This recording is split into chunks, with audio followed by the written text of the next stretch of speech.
अस्सलाम वालेकुम, कैसे हैं आप सब। तो आज हम स्टार्ट करने लगे हैं एक्सरसाइज 1C का क्वेश्चन नंबर 2। तो आइए क्वेश्चन नंबर 2 की स्टेटमेंट रीड कर लेते हैं। यहाँ पे लिखा हुआ है 8 men can build a bridge in 12 days। 8 लोग जो है कोई ब्रिज जो है वो बिल्ड कर सकते हैं 12 days में। Find the time taken for 6 men to build the same bridge. तो बताएं कि अगर 6 men हो तो उनको कितना टाइम लगेगा वही सेम ब्रिज बनाने के लिए। यानी पहले इन्फॉर्मेशन में ये बताया गया है कि 8 लोग 12 दिन में ब्रिज बना लेंगे, और हमने ये बताना है कि कितना टाइम लगेगा अगर 6 लोग वही ब्रिज उनको बनाना पड़ जाए। स्टेट द अजम्पशंस मेड, और जब आप ये क्वेश्चन सॉल्व कर लेंगे तो आपने इससे क्या कंक्लूड किया वही इसकी अजम्पशन भी कहलाएगी। तो हमने क्या चीज़ अज्यूम की है इस चीज़ को, इस फिनोमेना को होने के लिए, यानी ये फिनोमेना जब हो रहा है तो उसके अंदर क्या अजम्पशन हमें मिल रही है या क्या अजम्पशन हमने बनाई है, ये हम जब क्वेश्चन को सॉल्व कर लेंगे एंड पे डिस्कस करेंगे। तो सबसे पहला तो सवाल ये बनता है, हमने वो टाइम निकालना है कि जब 6 men वही ब्रिज बिल्ड करके दिखाएंगे जो कि 8 men 12 दिनों में करके दिखा रहे हैं। तो आइए स्टार्ट करते हैं इसके सोल्यूशन को।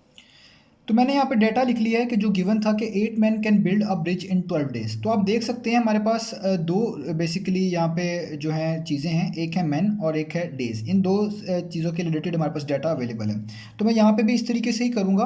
तो यहाँ पे मैं बनाऊँगा एक कॉलम मैन का, ठीक है, और एक कॉलम में बनाऊंगा डेज का, क्योंकि यही हमें इन्फॉर्मेशन गिवन है। जो भी यहाँ पे जिससे रिलेटेड इन्फॉर्मेशन होगी उनकी कॉलम्स आप यहाँ पे बना लेंगे। तो हमें ये पता है कि 8 men जो हैं बेसिकली वो 12 days के अंदर बिल्ड कर रहे हैं ब्रिज। और हमें पता है, पूछा जा रहा है कि अगर 6 men होंगे तो कितने डेज में वो बिल्ड करेंगे। तो ये जो कितने डेज में बिल्ड करेंगे इसकी जगह पे आपने खुद से लिख लेना है एक्स। तो जो भी ऐसा क्वेश्चन आया आपके पास जिसमें पूछा गया हो कि कितने डेज में या कितने मैन में, तो उसकी जगह पे आपने खुद से क्या लिख लेना है एक्स। ठीक है। अब आप ये जो वेरिएबल वाला पोर्शन है ना, इसको आप अभी फ़िलहाल अपवर्ड एरो दे दें, ठीक है। और अभी हम ये डिसाइड करते हैं कि ये जो दोनों चीज़ें लिखी हुई हैं इनके दरमियान में कैसा रिलेशन बनता है, डायरेक्ट रिलेशन बनता है या हमारे पास इनके दरमियान इन्वर्स रिलेशन बनता है। डायरेक्ट रिलेशन देखने के लिए ये होता है तरीक़ाकार कि आप देखें कि इनका बिहेवियर सेम है। अगर सेम हो तो हम कहते हैं डायरेक्ट है, और अगर इनका बिहेवियर ऑपोजिट दिखे तो हम कहते हैं ये इन्वर्स है। तो आप लोग यहीं से देख सकते हैं कि अगर लोग ज़्यादा होंगे तो कम दिनों के अंदर ब्रिज बन जाएगा, यानी दिन कम हो जाएंगे।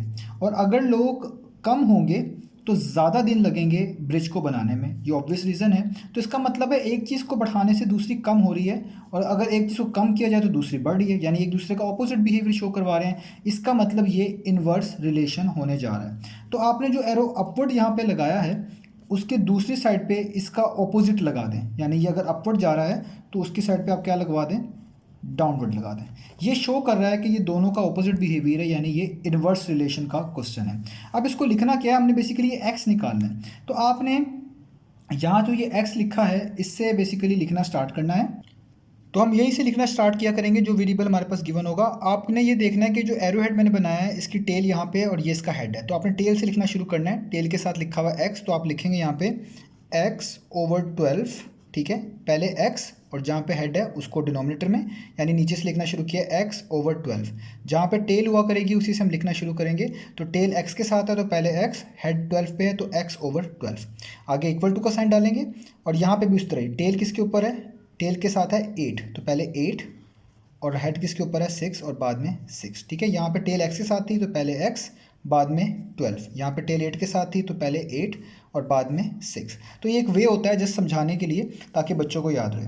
तो यहाँ पे 12 डिवाइड हो रहा है, ये उस तरफ मूव करेंगे तो ये बेसिकली क्या हो जाएगा, ये हो जाएगा मल्टीप्लाई। तो ये कुछ इस तरह का हो जाएगा 8/6 मल्टीप्लाई बाय 12।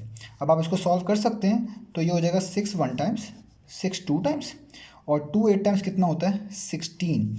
इसका मतलब है आपके पास अगर 6 men हुए तो वो 16 डेज़ के अंदर ब्रिज को बनाएंगे। और ये ऑब्वियस भी है क्योंकि जब 8 थे तो 12 डेज़ में बन रहा था, तो जब लोग कम हुए तो दिन ज़्यादा लगेंगे। तो इस इन्वर्स रिलेशन के लिहाज से पता चल रहा है कि 16 डेज़ बेसिकली आपको लग सकते हैं। ठीक हो गया। तो ये हो यहाँ पे इसका क्वेश्चन नंबर 2 का सोल्यूशन ख़त्म हुआ। बस अब हमने ये बतानी है कि जो हमने अजम्पशन ली थी वो क्या है। तो अजम्पशन हमने बतानी है, ठीक है।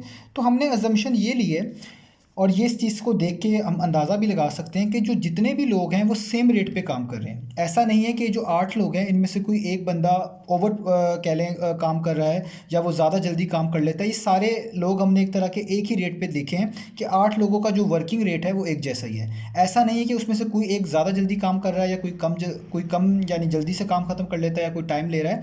इन सब का ये फिनोमिना होने का मतलब ये है कि इन सब लोगों का जो दरमियान रिलेशन रखा गया है, जो रेट है वो एक जैसा ही है। यानी अगर 8 लोग काम कर रहे हैं किसी रफ्तार से तो वो अगर 12 भी हो जाएंगे तो वो उसी लिहाज से 12 के लिहाज से जो है काम करेंगे।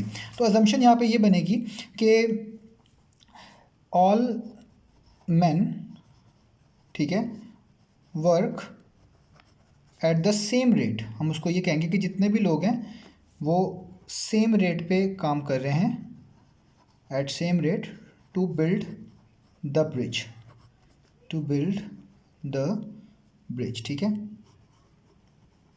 तो ये हमारे पास यहाँ पे क्वेश्चन सॉल्व हुआ।